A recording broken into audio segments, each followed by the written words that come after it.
So, Tim Blake Nelson, you are the Buster Scruggs of the Ballad of Buster Scruggs. What did you think the first time you read this script? I mean, did you just get your section of it, or did you read the whole thing? Or tell us a little bit about it. Initially, I got just my section. I was told about the meal ticket section, which is the Liam Neeson carrying Harry Harry Melling's torso around in a backpack section of the movie. I was told that that existed, and that they were going to be writing the rest of them, the rest of the stories, and that they would be written over the years. Yeah. So I was given my script in 2002, and then in 2016, end of 2016, I was informed, all right, we're going to make these now. You've worked with the Coen brothers before. Yes. Is this your first time working with them since Oh Brother? Okay. It is. I was supposed Yeah. to be in one of the other movies, Right. No Country for Old Men, but I had to back out because of a scheduling conflict. Okay. And then I've done lots of little collaborations with them over the years, but nothing on film. So talk a Since bit. Our Brother. How was, I guess, this experience different or similar from the first time you worked with them? I mean, is there more of like a shorthand now since you've known them for a while? Well, I've told them that they finally learned how to make movies. Yeah, after all this time. Yeah. No, there's a shorthand now, and my relationship with them feels deeper, richer, more meaningful. I didn't imagine this was possible because I was so grateful to be given the role in Oh Brother and trusted with that. But I'm even more grateful now, and felt that way on the set of Oh Brother, and also having been given a second chance to work with them. Even though, again, I don't feel I wasted the opportunity with Oh Brother, and that I had a great time working on it. I made sure that I enjoyed thoroughly the experience of shooting Buster Scruggs every day. It's such a wildly entertaining character to watch. Can you just talk about some of the initial reactions you had when you saw this character on the page? Well, I I was so excited when I was given the script that knowing it was going to be a while before it was going to get made, I just put it away because it was such a fun opportunity that I thought, if I don't put this away, all I'm going to do is think about playing this character, and I literally won't be able to do anything else. And I've got kids to raise, and I've got a wife, Yeah. and I've got an acting and writing and directing career. So I needed to just put it aside, and so that's what I did, and I really tried to forget about it. Because yes, I mean, your question is a good one. How do you read something like that and not want to jump into it immediately? Yeah. What was so amusing about it, watching it, he's incredibly folksy and kind on the surface, but there's also this streak of violence to him. I mean, it's kind of a typical Coen character in a lot of ways. Can you talk a bit about, I guess, that sort of blending of country nice and country charm with this ruthless violence that the guy has? In a sense? Well, as an actor, you learn early on that you've got to advocate for your character, and mostly that means figuring out how your character always feels justified in what he does. And I think Buster Scruggs lives by a code, and he'd be a fantastic friend, but you don't want to be his enemy. Right. So I could never think of him as a psychopath or a sociopath. I had to think of him as is a guy who never threatens first, Right. and he doesn't. In every interaction in the movie, somebody else starts it. Can an objective person say that he overreacts? A little bit. Sure, but I can't think in those terms. Right. As the advocate for the character, I have to say that he doesn't overreact. That's what has to happen.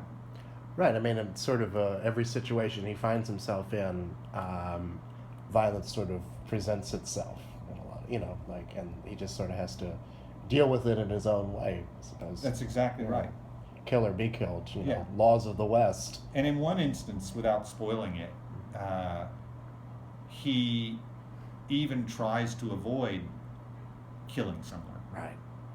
but the person just won't stop trying to kill him, and so in the end, he does the guy in.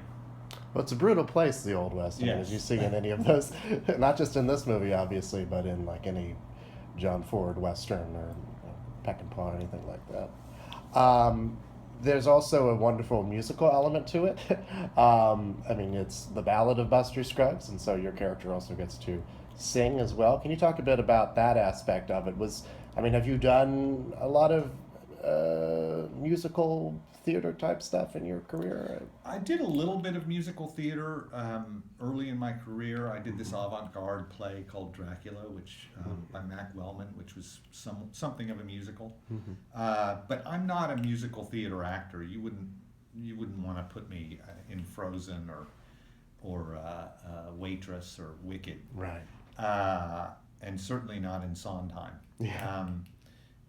But I can sing, and I did 4 years of actor training after college, and in a program inside of a music conservatory.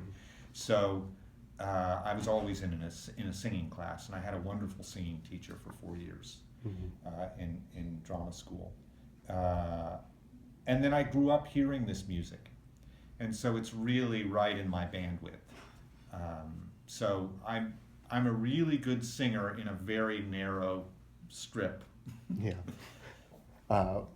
Speaking of Sondheim, that sort of relates to a question I had, which is that there's a certain cadence and theatricality to the dialogue that the Coens write. I mean, it's almost Shakespearean in a lot of ways. Lots of wherefore art thou and things like that. Can you talk about getting the rhythms of their dialogue down? I mean, how do you kind of wrap your mouth around all this stuff? They use by and large serious trained actors, and most of us who do their material, even though a lot of their films are contemporary, have done a lot of work with heightened text. Really, almost every actor you can name who's quote unquote a Coen regular has that sort of background. Fran, John Turturro, all of us have worked a lot with heightened text.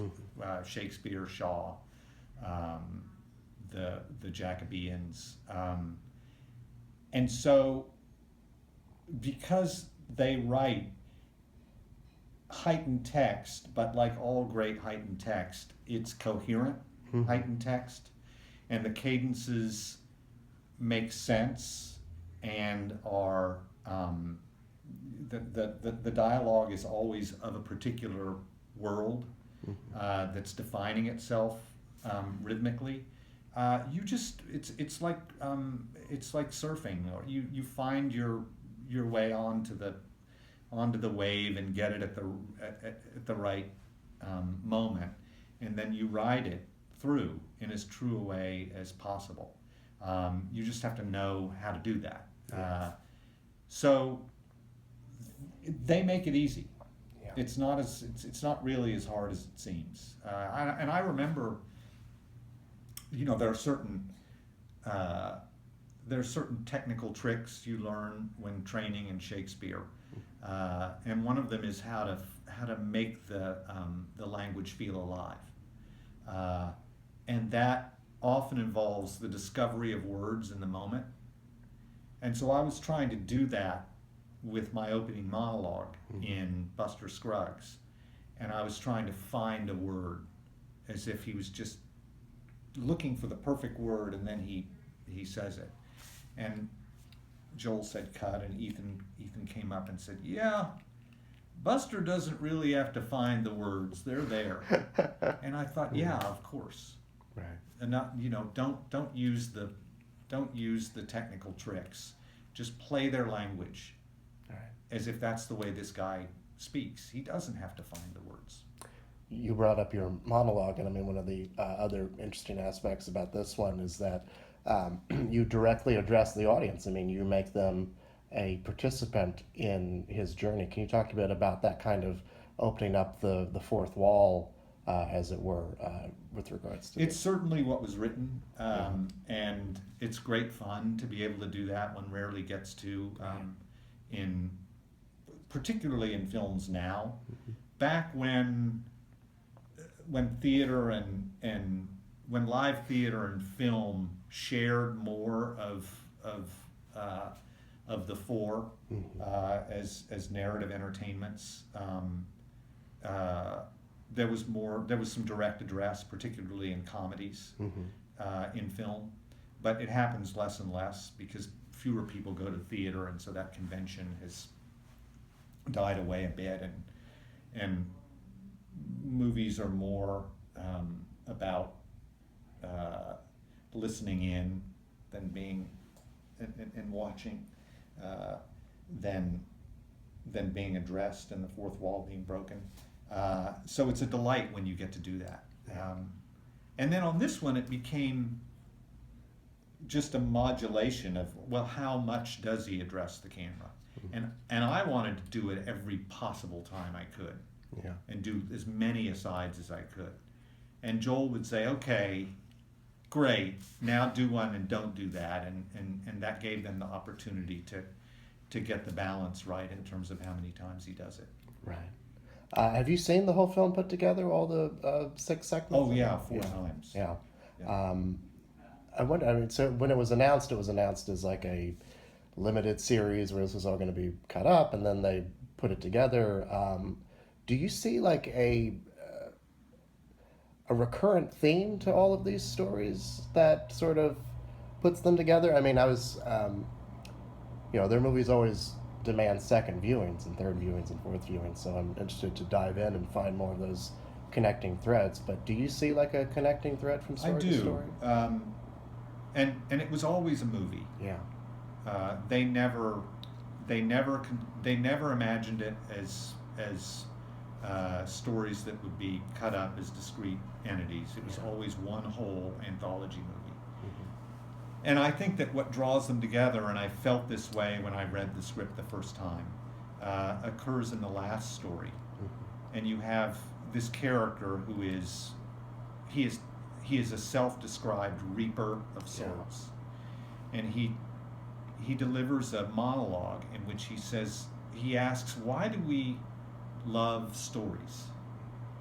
And he talks about how he and his partner in reaping souls use stories to distract the potential victim while the other guy comes in and thumps him in the head.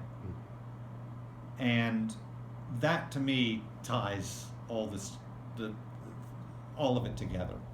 Here's an anthology in which mortality is explored in 6 different ways, 6 different stories. And in the culminating story, a character says, what is it about storytelling? Well, it distracts us from our mortality. And the movie, to me, is an exploration of exactly that. Yeah, I watched it with my roommate, and at the end of it, we looked at each other and I said, I guess, this is a, multi-part film about how there's no escaping death. So, it's, which I guess is a recurrent theme in any kind of Western anyway. You're a director yourself.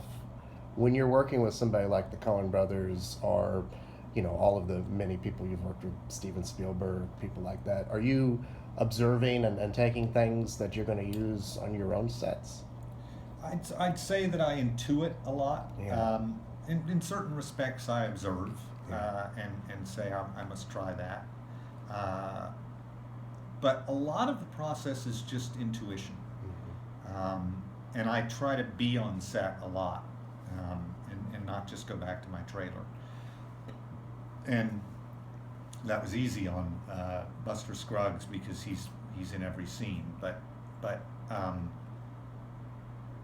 you get a sense of the rhythm and the energy and the pace of the day, and that's just as valuable as whatever technical approaches one might pick up.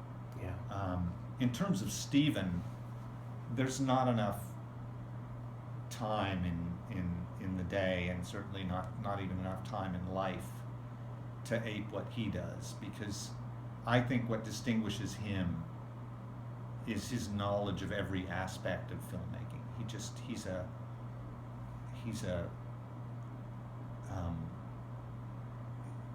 He's a thorough technician in every respect. You just imagine him being able to do anything on the set. Mm-hmm. He could boom, he could run the mixing board, he can certainly operate, whether it's handheld or with the wheels. He can edit. He's